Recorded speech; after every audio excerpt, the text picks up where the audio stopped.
Hello everyone! Andito na naman ako para sa panibagong video na patungkol para sa mga kababayan natin na gusto mag-abroad. At syempre, pag mag-apply tayo, marami tayong mga requirements na i-comply, and dahil pandemic, marami tayong mga bagong procedures para makuha yung mga documents mula sa government agencies. Isa na dito yung sa POEA na e-registration at saka yung Pre-Employment Orientation Seminar Certificate na gagawin natin online. So ngayon, yung una natin gagawin is kumuha tayo ng e-registration. But before that, kung bago kayo dito sa aking channel, iniimbitahan ko kayo na mag-subscribe at i-click ang bell button para lagi kayong updated sa aking mga videos tungkol sa mga how to do online processing. At marami pa akong mga videos na gagawin in the future para turuan kayo kung paano mag-apply ng mga home-based job at ipapakita ko sa inyo kung paano ko nakuha yung aking trabaho online. So, without further ado, let's proceed. First, type nyo lang yung POEA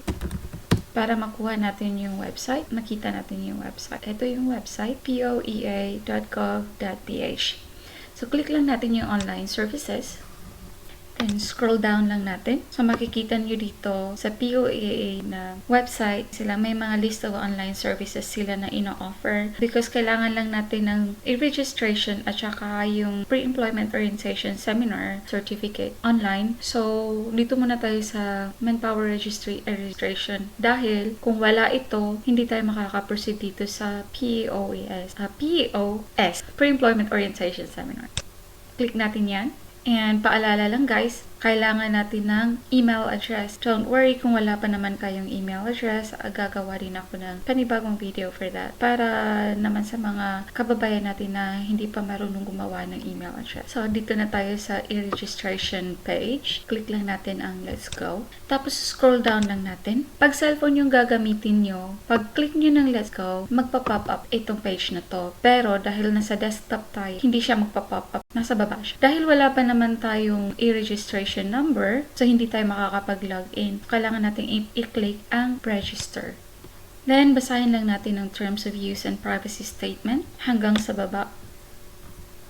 Tapos, accept natin ang terms of use. So guys, huwag natin kaligtaan basahin yung mga paalala to. So basahin sa inyo one by one. So kailangan lang natin ng active email address for your account registration. This will enable you to receive the email confirmation for the account activation in the e-registration system. V-point. Yung email confirmation ay matatanggap nyo of course sa email na ilalagay nyo dito. Pag wala kayong na-receive na email confirmation, huwag kayong gumawa ulit or maggumawa ng panibagong account or i-change yung personal information nyo. Halimbawa, yung first name, middle name, last name, birthday, or passport number. Kasi magkaka-problema yan in the future. Then, ensure that the information provided here are true and correct to the best of your knowledge. So, make sure na tama lahat yung information na ilagay natin. Then, any false information, misinterpretation provided may result to cancellation of your privilege to use the e-registration system V2 and disqualification of your application. So guys, pag nagsinungaling kayo and it proven, then it may result sa cancellation ng inyong privilege to use the registration system sa POEA.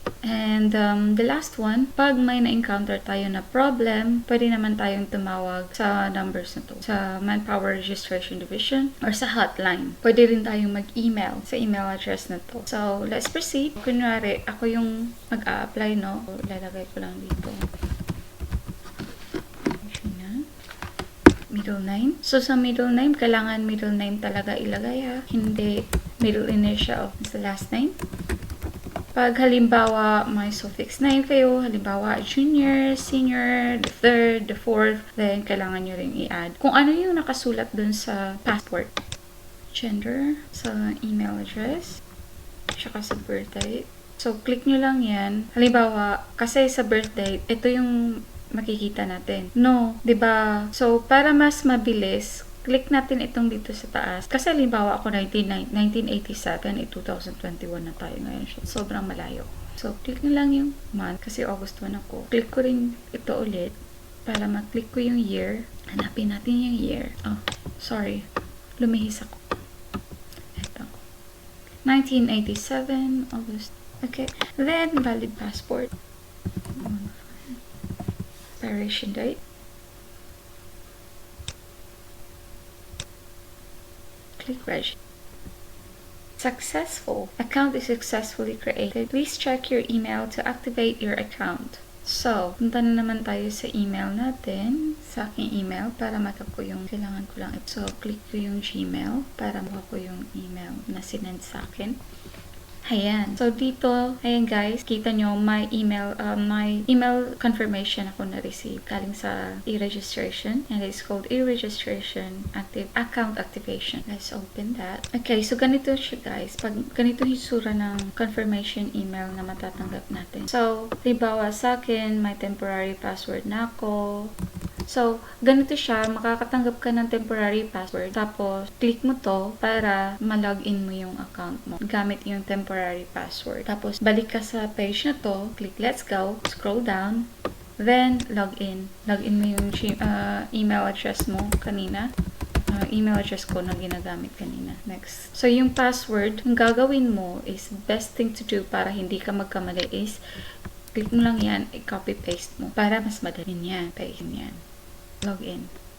Ayan. So, may bagong password. So, dito na yung page na kailangan mo ng panibagong password. So, kailangan mong gumawa ng password mo. Make sure na yung password ay yung talagang ma-remember mo. Kaya, isulat mo na lang para sure na hindi mo makalimutan. Ang password should be alphanumeric and minimum of 8 characters. Alphanumeric meaning kailangan may capital letter at saka may small letter at saka may number. Okay? At kailangan at least 8 characters para hindi kayo magtaka kung bakit hindi kayo makaproceed. Kasi yung password nyo is para siguro kulang.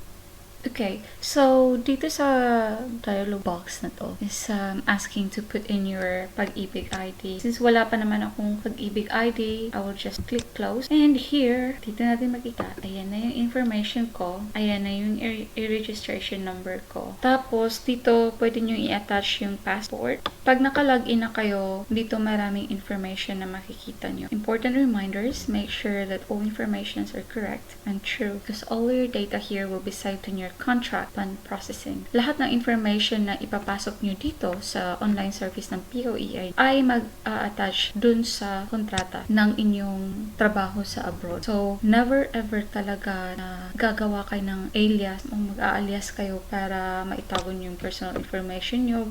Siguro may mga iba kasi na parang wala silang trust sa website na to. Huwag kang gumawa ng panibagong account kasi mag-a-affect yan sa record mo, sa history, at magagamit yan again sa yung contract processing. So, just like do it religiously na lang talaga. Halimbawa naman na incorrect yung information, accidentally mali yung nalagay nyo na information sa form na ginawa natin kanina. Halimbawa, name, birthday, or email address. Pwede naman natin kontakin yung agency na pinag-applyan natin abroad para matulungan tayo. Then, next. So, may e-registration number na tayo. So, kailangan nating bumalik sa website kanina. Ito, sa online services. Then, click natin yung online pre-employment orientation seminar. Dito guys, you will have to enter your e-registration number, which is ito. So, ang gagawin ko is, I will just, and, ito yung gagawin ko para ma-copy ko yan. So, e-registration number 2010.